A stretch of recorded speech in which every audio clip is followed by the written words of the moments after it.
Number one అంటారు. అసలైన number one Guru Kashi university.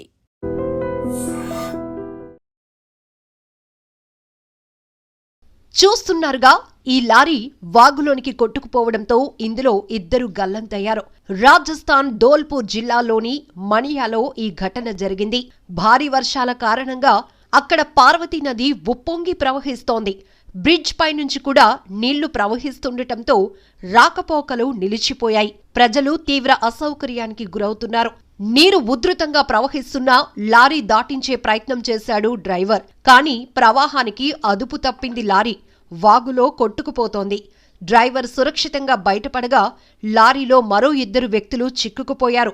సమాచారం అందుకున్నటువంటి పోలీసులు గాలింపు చర్యలు కొనసాగిస్తున్నారు. దీంతో వాగులో లారీ కొట్టుకుపోతున్న దృశ్యాలు ఇప్పుడు సోషల్ మీడియాలో వైరల్ గా మారాయి. ఇప్పటికే అకాల వర్షాలు, భారీ వర్షాలు నమోదవుతూ ఉండటంతో చాలా చోట్ల నీటి ప్రమాదాలు జరుగుతున్నాయి. ఏకంగా నీటి ప్రవాహ ఉధృతికి వాహనాలు కూడా కొట్టుకుపోతున్నాయి. మొన్న జమ్మూ కాశ్మీర్లో ఓ బస్సు అదుపు తప్పి నదిలోనికి దూసుకుపోయింది. కేవలం అక్కడ కురుస్తున్న భారీ వర్షాల వల్ల వాహనాలు అదుపు తప్పుతూ ఉండటమే ఈ ప్రమాదాలకు ప్రధాన కారణంగా తెలుస్తోంది. అయితే గత కొద్ది రోజులుగా దేశవ్యాప్తంగా అనేక రాష్ట్రాల్లో, అనేక ప్రాంతాల్లో కురుస్తున్న భారీ వర్షాల వల్ల జనజీవనం స్తంభించిపోయింది.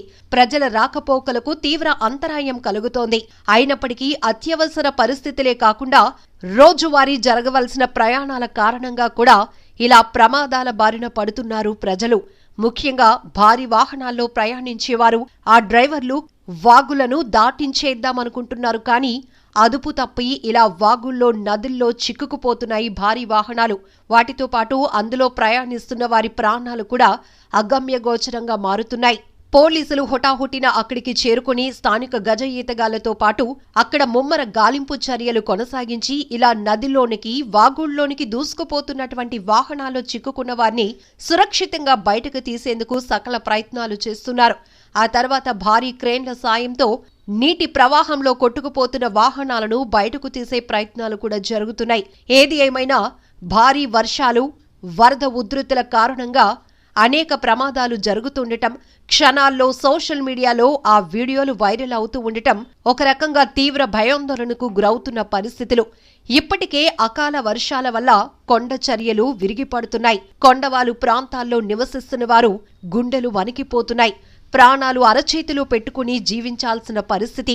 వారు వేరే చోటికి వెళ్లలేక అక్కడ ఉండలేనటువంటి పరిస్థితులు కూడా. అయితే ఇప్పటికే భారీ వర్షాలు, వరదల నేపథ్యంలో అధికారులు ఎప్పటికప్పుడు ప్రజలను అప్రమత్తం చేస్తూనే ఉన్నారు.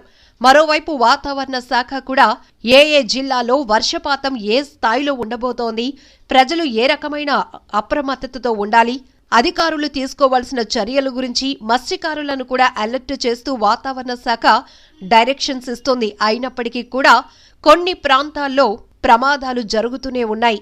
ఇప్పటికే భారీ వర్షాల వల్ల, వరద ఉధృతుల వల్ల ప్రమాదం పొంచి ఉన్న ప్రాంతాలను గుర్తిస్తున్న అధికారులు అక్కడ ఉంటున్నటువంటి ప్రజలను అప్రమత్తం చేస్తున్నారు. వారిని సురక్షిత ప్రాంతాలకు తరలిపోమ్మని చెప్తున్నారు. పునరావాస కేంద్రాలు కూడా ఏర్పాటు చేస్తున్నామని కూడా సూచిస్తున్నారు. అయినప్పటికీ కూడా ఈ ప్రమాదాలు ఆగటం లేదు. ఇప్పుడు వాగులో కొట్టుకుపోతున్న ఈ లారీ దృశ్యాలు చూస్తుంటే కూడా అందులో చిక్కుకున్న వారి పరిస్థితి ఏంటా అనిపిస్తోంది. ఎటు చూసినా నీటి ప్రవాహ ఉధృతి. కానీ అందులో గల్లంతైన వారు తమ ప్రాణాలు కాపాడండి అంటూ కేకలు వేసినా ఎవరికీ వినిపించలేనటువంటి పీకల లోతులో ప్రవహిస్తున్న వరద ఉధృతి అది. అయితే డ్రైవర్ నిర్లక్ష్యపు ఆలోచన ఇప్పుడు మరో ఇద్దరి ప్రాణాలను రిస్క్లో పడేసింది. నీటి ప్రవాహాన్ని ఎలాగైనా దాటించేయాలనే ఉద్దేశంతో లారీని ముందుకు పోనిచ్చాడు. కానీ అక్కడ అదుపు తప్పి లారీ వాగులోనికి కొట్టుకుపోతోంది. పోలీసులు అక్కడికి చేరుకుని గాలింపు చర్యలు కొనసాగిస్తున్నారు. వారిని బయటకు తీసే ప్రయత్నాలైతే ముమ్మరంగా కొనసాగుతున్నాయి. ఏది ఏమైనా ప్రకృతి వైపరీత్యాల వల్ల కలుగుతున్న ఇలాంటి ప్రమాదాల పట్ల ఎప్పటికప్పుడు అప్రమత్తంగా ఉండాల్సిన అవసరం చాలానే ఉంది.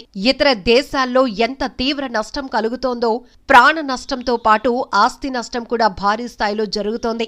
మన దేశంలో కూడా అనేక ప్రాంతాల్లో అకాల వర్షాల వల్ల తీవ్రని నష్టం జరుగుతోంది. పంట నేట మునగటంతో రైతన్నలు గగ్గోలు పెడుతున్నారు.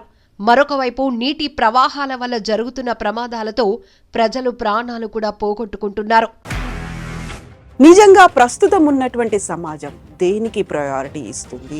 ఆర్థిక సంబంధాల చుట్టూ మాత్రమే తిరుగుతోంది. మళ్ళీ ఎన్నికలంగానే చాలా విరక్తి కలుగుతాను. మంచి అనిపిస్తుంది కదా, లేడీస్ కూడా ఛాలెంజింగ్ జాబ్స్ చేసినప్పుడు చాలా బాగుంటది. ట్రాఫిక్ అసిస్టెంట్స్ గా నియమించిన ట్రాన్స్జెండర్స్ అందరితో సాల్యూట్ చేయించుకుంటున్నారు. ఫుడ్ డెలివరీ ఇవ్వటానికి వెళ్ళినటువంటి డెలివరీ బాయ్ అనిల్ పై